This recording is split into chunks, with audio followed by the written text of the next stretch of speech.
Hey, everybody. Welcome. Another episode of Insurance 360. And I would say this is a spring edition, except we've hit what we like to call in the Philadelphia area, we've hit second winter, which for those of you not familiar with the Northeast, usually it's cold, then it warms up a little bit, then it gets cold again, maybe some rain, maybe some sleet mixed in there. Some days you get a little bit of both. It'll be 80, it'll be 30. You never know what you're going to get. It's crazy. They gave us false hope, right? It was 2 weeks ago. We had like 2 days where it was 85, 90 degrees. I had my AC on, Yeah. kicking, and now for the past 2 weeks it's been rainy. It always happens to rain on the weekend, by the way. But Absolutely. rainy and 60s. Yeah. So, Rob, Cheers. back. Here we go. Getting started.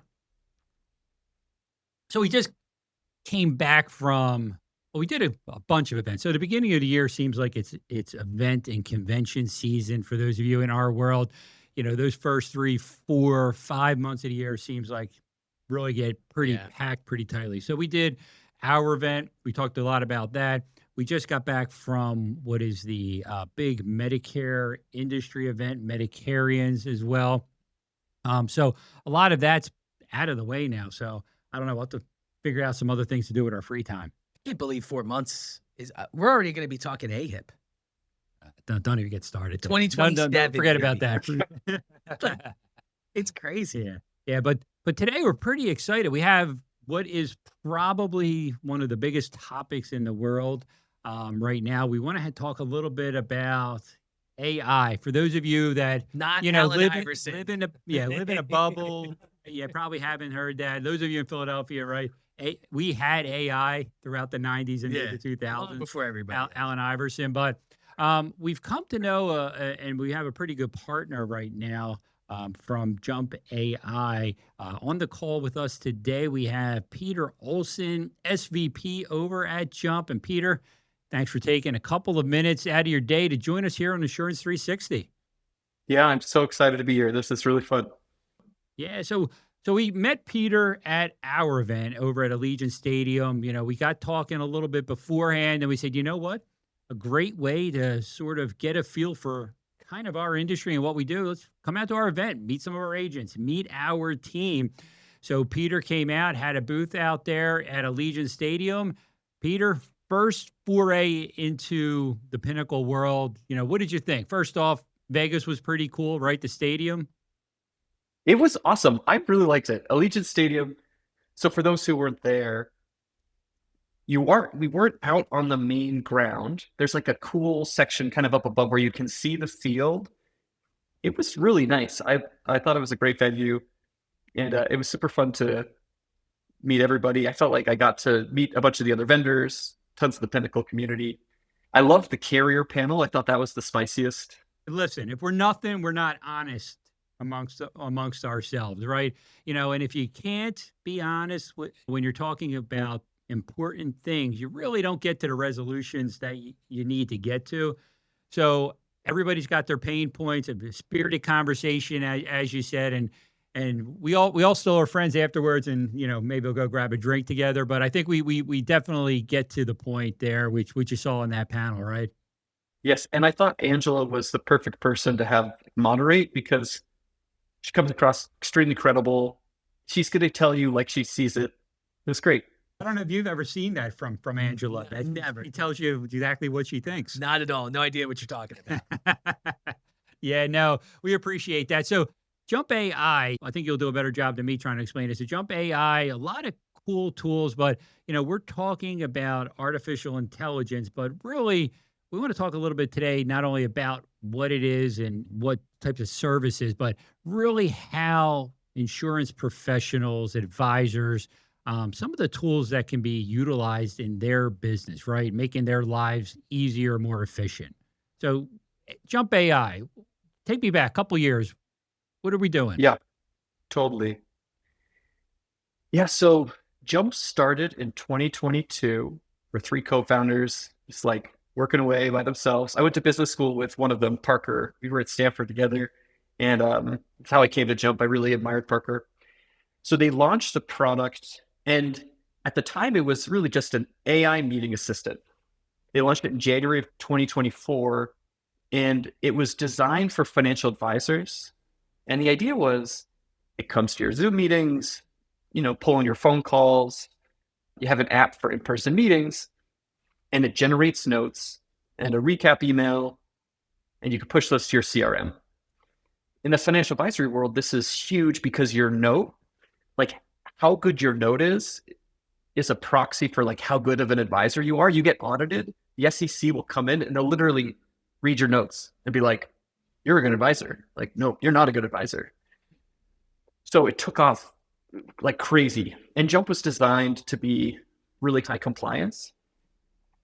And so it meant that it was like, it caught on like wildfire. So we grew in our first year to probably 4,000 paying users. And then our second year, we went to like 25,000 paying users. And I think we're now at 32,000 paying users, most of them financial advisors. So we're the largest AI meeting assistant in the financial advisory world by like a really large margin. So about like a year ago, we started noticing that Medicare agents were coming on the platform. And this is why like I ended up getting involved in this world. I think they came because they wanted a really high compliance tool. So like they were comforted that like if Raymond James and Osaic and LPL and all, are using it, then like this is going to be safe. The data is going to be safe. And then the second was Jump's mobile app is really good. And everyone forever in Medicare has had to record their phone calls and their Zoom meetings.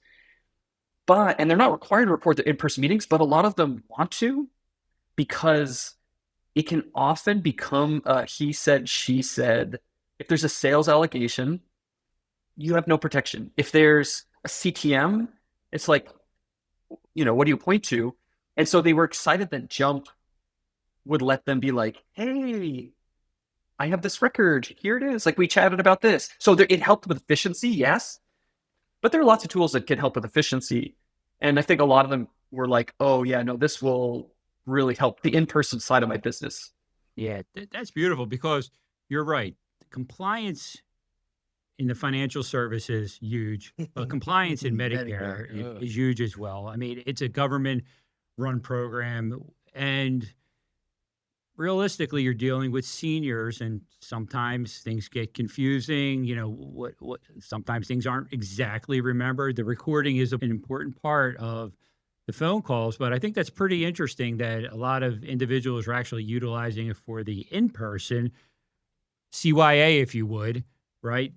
And able to store that if ever needed.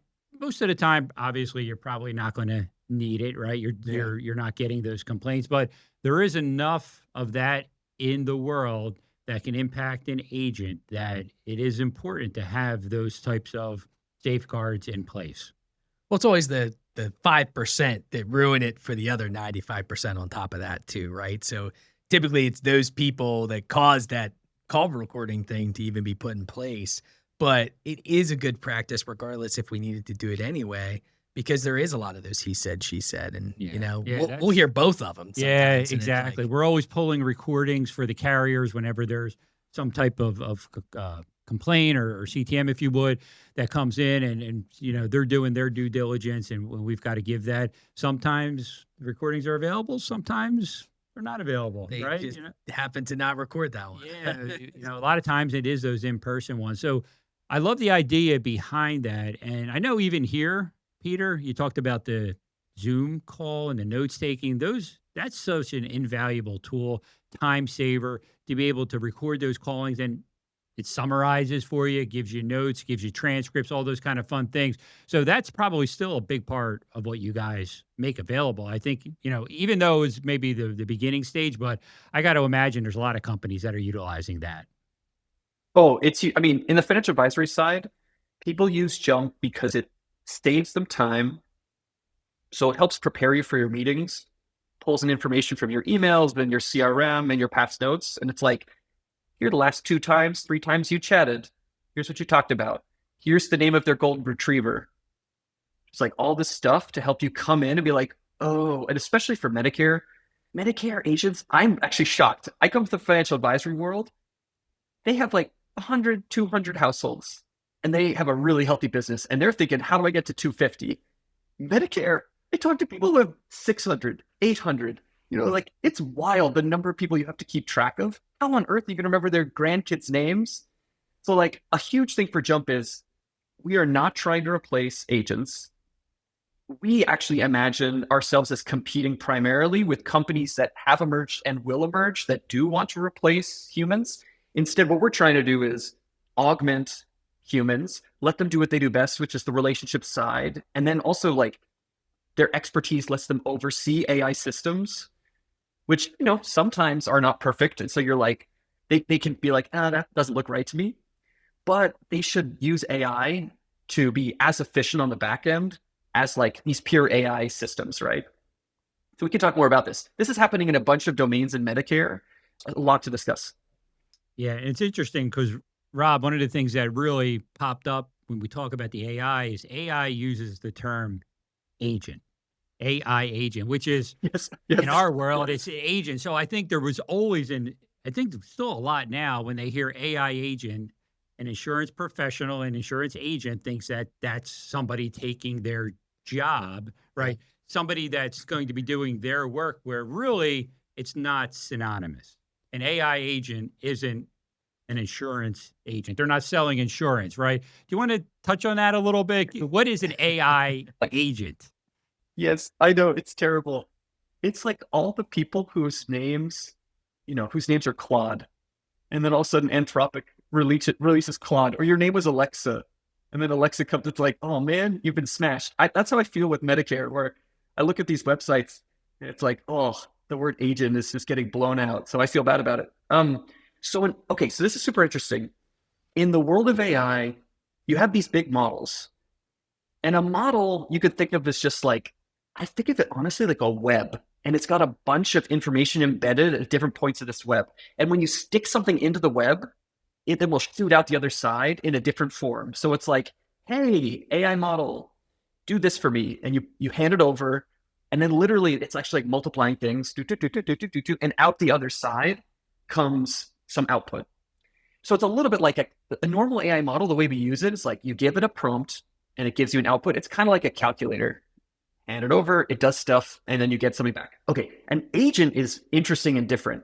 So my understanding of an AI agent is it's a whole workflow where it's actually recycling things back into the model. And so typically the way agents are structured is what you'll do is the programmers will make tools. So, hey, I want to have a thing that can look up past meetings for this client. That's one tool. You have a bunch of tools, and then you let AI sit on top of those tools. And so you give it a request, and it's now doing something that's like closer to thinking, where it's like choosing which tool to use. It uses the tool, it looks at the output. It's like, that doesn't look good. And so under the hood, it's actually like getting called many, many, many, many times. That's the big difference between use ChatGPT and you type in a thing and you get a result, and some of these new systems that are emerging, which are like putting outputs, looking at the outputs, sending them back in, trying a different thing. And a lot of times these days, you'll see this more over the next couple of years. If you see one of these AI agents working, the good systems in real time will tell you what it's doing. So Jump has an AI associate, and if you ask it a question, it'll have like almost like a little thought bubble thing. It's like, it seems like you want this. I'm going to try this tool. That didn't seem right. Let me try this other thing. Let me pull from the CRM.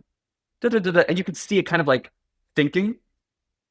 Let me pause there. I might have made it more like muddy rather than less, but Not at all. Because the way we talk about AI here is that it's a tool that can be utilized that's going to make the agents more efficient, more effective, whether it's what we're talking about with creating workflows.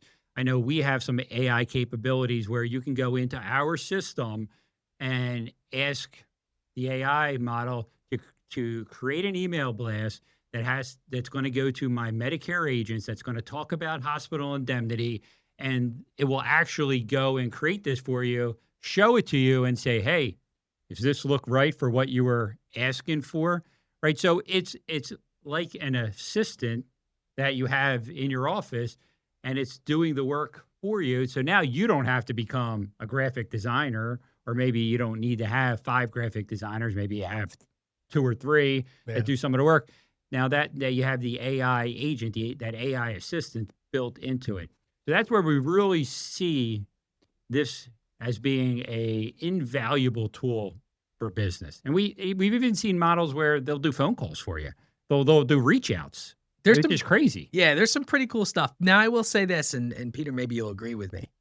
With all AI, I got this from someone else. It was a AWS Google person. So they deal with it all the time. You put crap in, you get crap out. That's how AI works, right? So I think over the years, people just need to get better at prompting. It's like if you give one sentence, the answer you're going to get is probably not exactly what you want. Sometimes you can get too specific. But have you played with any of the AI agents? Oh yeah, yeah, absolutely. I used Claude Cowork the other day, and Peter, I don't know if you've played with Claude a lot, but wild. I had a spreadsheet, and I said, "Hey, what I need from you," because I didn't, I sold some things, and I wanted to put it on a spreadsheet. I was like, "Hey, what I need from you is I need you to go into that website. I need you to click on every single link, look at what I sold, put it in the spreadsheet, and move on." And it went in. I had to download Claude Cowork's Google Chrome extension, and it's showing me. It's like, okay, clicked on this, boom, pulled it, put it in, boom, pulled it, and within a minute or two, it would have taken me probably 30 minutes of clicking, copying, pasting. It did it all and plugged it in, was all correct. And at that moment, and I created a Claude bot when it was big, Peter. I put it on my Surface, and I was talking to it through Discord. I'm a techie. Rob's a big tech geek in the office. He loves this stuff. He's the guy when the new phone comes out, he's like, look at this feature. This is the stuff I live. It's 2.4 instead of 2.3 centimeters wide now. I'm like, oh, that's great, Rob.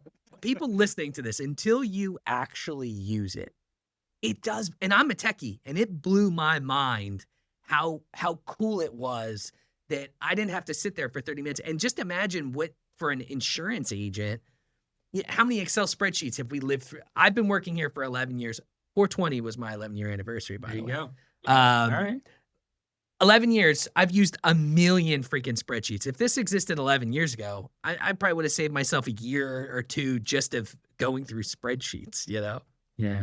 Is that where you see, Peter? I mean, with the capabilities that AI and listen, we know what's the year 2029 is supposed to be the Terminator year where they're going to take over the world. So we got a couple of years where we can still be friends with AI and utilize it for the good that it can do. So before the Terminator comes in, we want to utilize AI in our businesses. We don't want to be scared of it, but we got to learn how to use it. And the agents are really businesses that are setting up this capability where it's going to be plug and play for the insurance professional, in essence, right? Yes. As crazy as it sounds, AI penetration into financial services and insurance is still quite low. Like, it's doing a lot already, but over the next 2 or 3 years, the changes are going to be pretty wild. So I use Claude as well. I use Cowork. It's so cool. And we're sort of model agnostic. Like, when new models come out from OpenAI or from Anthropic, we test them. And then, we have the eval system, and then we'll switch over to a better model if it's improved in XYZ way. And so anyways, we play across all the major models. I use Claude Cowork. I used it yesterday, and I wanted to send a bunch of emails, but I didn't want to accidentally email someone who I already knew or had emailed before and sort of introduce myself as if I didn't know who they were. That would be embarrassing. So it's connected to my Gmail, and I was like, hey, can you look through all these the people I want to email and see who I have already emailed in the past? And it did that. It's like, oh, these 20. And I was like, oh, great, amazing. And then it can draft a slightly more personalized version for them to take into account. And I looked at the outputs, and they weren't perfect, so I edited them before I sent. But it put the emails in my draft box of Gmail. It would have sent them if I asked it to, but it put them in the drafts. It's crazy. It saves so much time. So I think Medicare, financial advisory are interesting, and I think this is where we sit.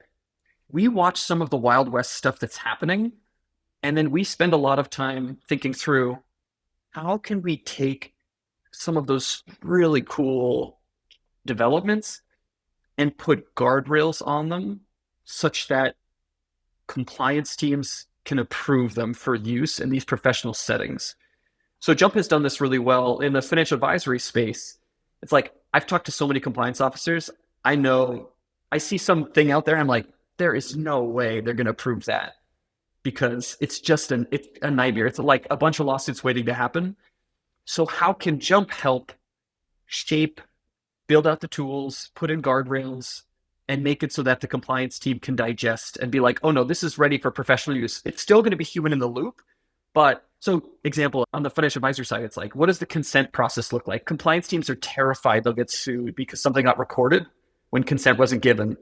What does data retention look like for the transcript, for the note, for the underlying recording? In the Medicare case, the answer is, hold it on for a really long time. What gets redacted from the transcript? Like there's certain kinds of things.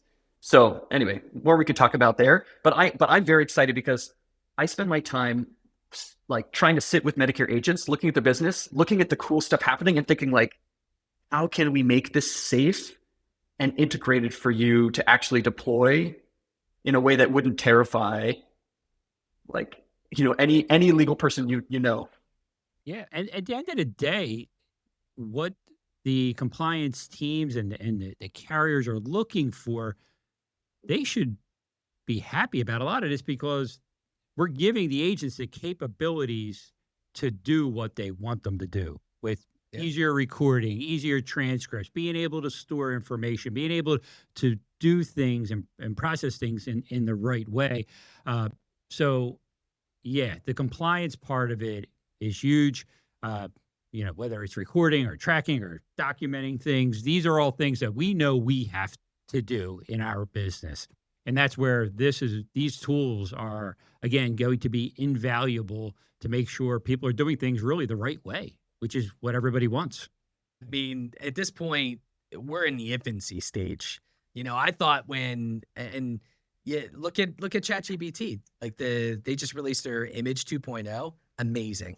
It's their image 2.0 is The image wild. stuff is freaking me out though a little bit. I've gotten to a point where in the beginning you could sort of tell, hey, that person that's got 6 fingers. You could now you're looking, you're like, wait a minute, is that AI or is that a real person? It couldn't Like, do words and letters. Now you just tell what it throws it up there. I mean, it's crossing over into a little bit of the creepy stage for me. I'm eating it up. I love it.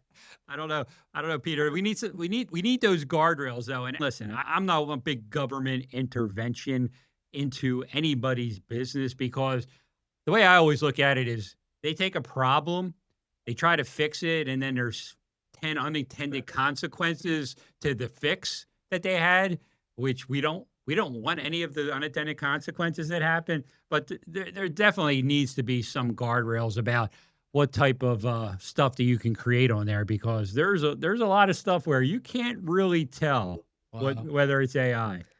Don't ask Sam Altman because might have an issue there.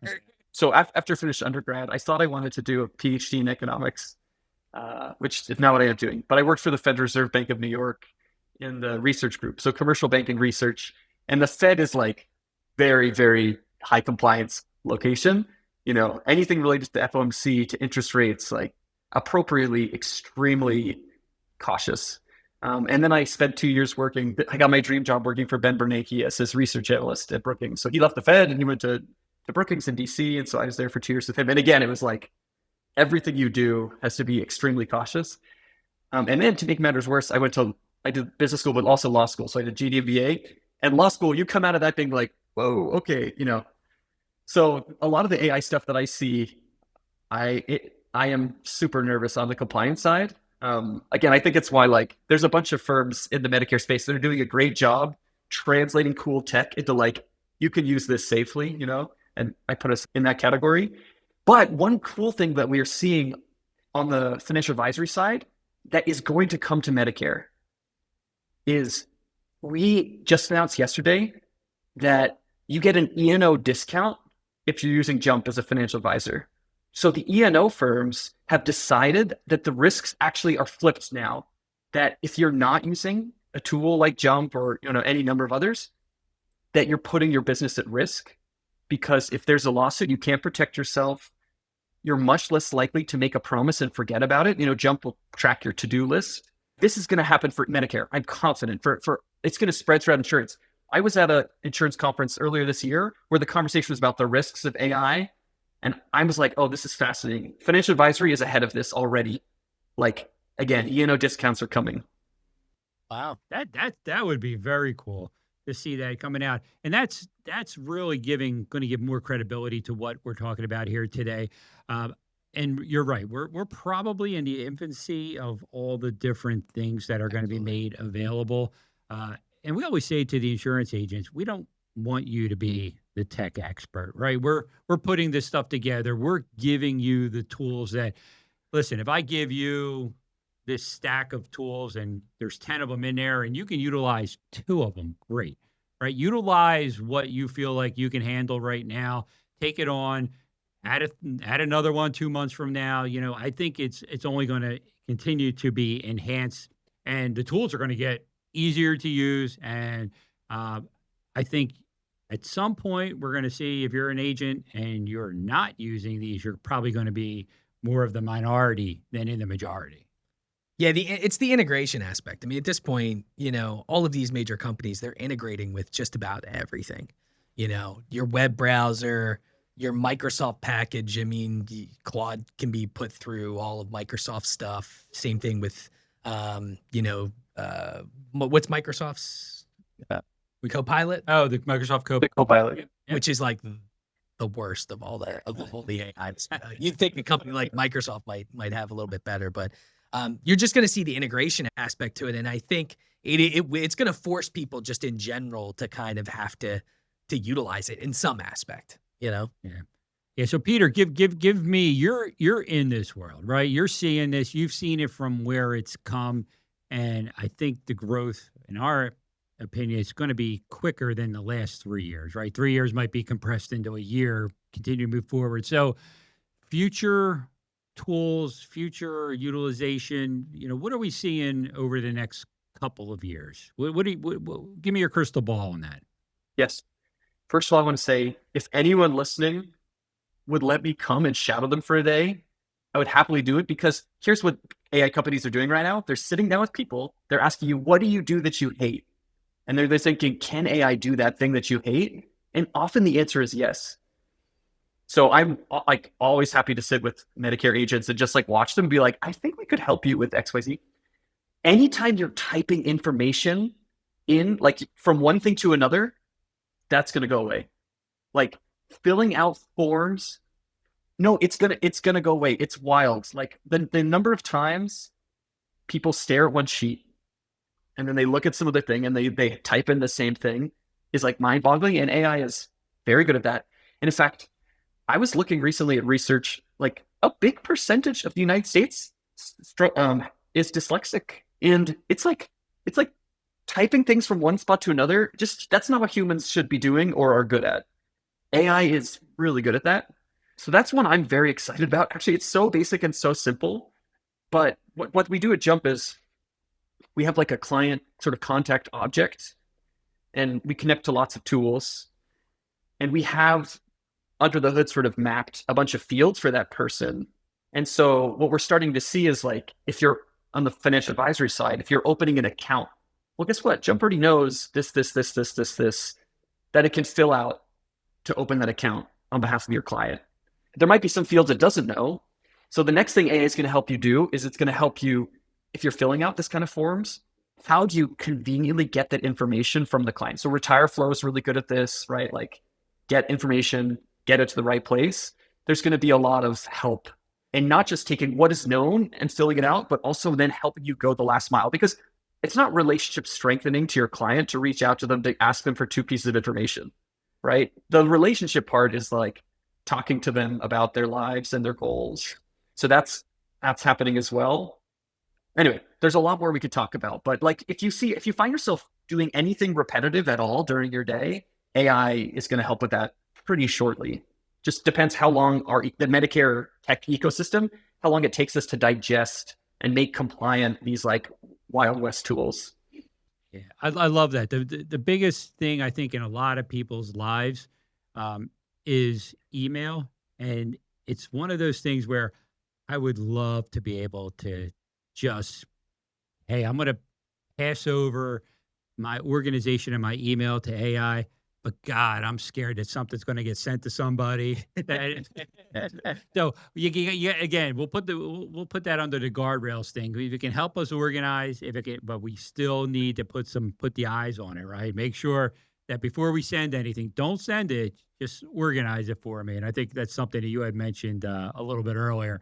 But those kind of things where everybody comes in, what's the first thing they're doing? They're looking through their email, and the next week later, it's like, hey, did you look at that email? And you're like, I must have missed that one, right? All these things that come that the AI is just going to, I think, help us be a lot more organized than we are today, for sure. We're just going to get so much more time back into your day, as humans, that instantly makes you more productive. Yeah. And who knows, maybe we'll have shorter work days. Good luck with that. Wink, wink, Kevin. Yeah. Yeah, I was chatting with an agent at Medicarians who it made my stomach drop. He's living a little bit in the Wild West, and his friend reached out to him and said, "Hey, I got an email from you. Have you been hacked?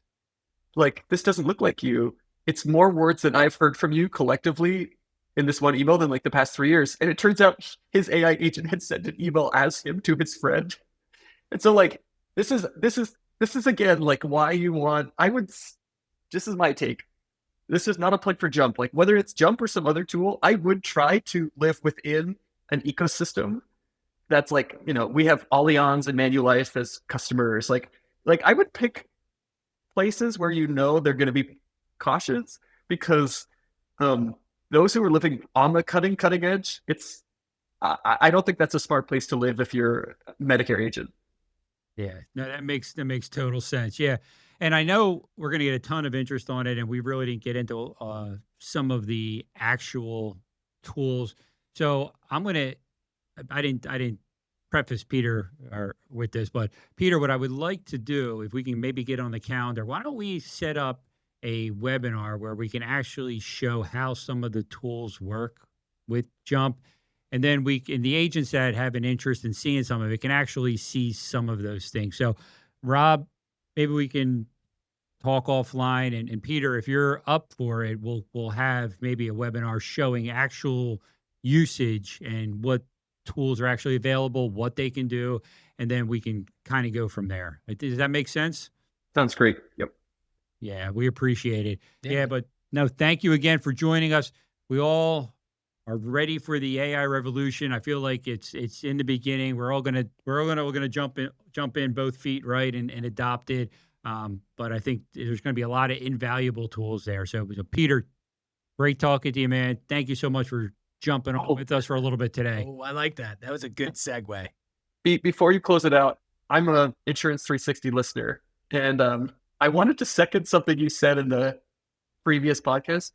You were talking about the Olympics, and you mentioned biathlon, and I was like, oh my goodness, I hope he mentions biathlon. And then you said the words, biathlon is the coolest. By far the coolest.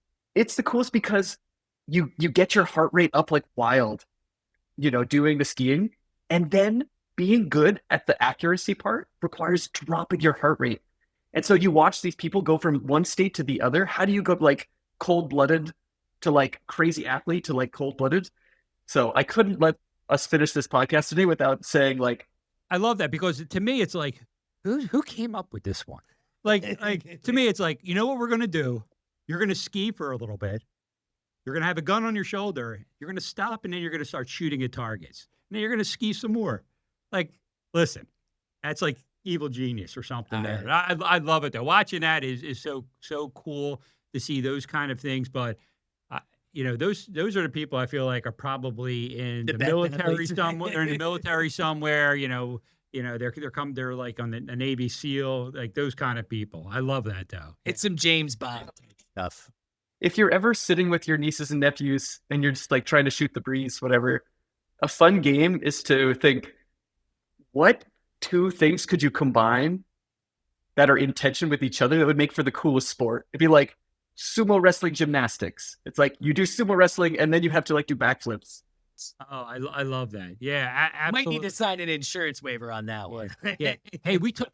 Yeah, I don't want to get too much off on this, but I think it's a great topic because we talked a little bit about the fact that we think we need to get away from judges and scoring in the Olympics a little bit when we were having that conversation. So you could do gymnastics, but then maybe they got to run around a track like 3 times, right? Yes, They yes. just to like time themselves, right? That like- goes into the scoring, right? So we can definitely combine some sports there. That's great. I like it. I love that. Yeah. No, thank you again, Peter. Listen, let's set up that webinar. Let's make sure we get the word out to everybody, and we look forward to great things coming from Jump and the AI world, and I'm sure there'll be more to come. Here for it. Yeah. Thank you again, Yeah, everybody. thanks so much. Thank you.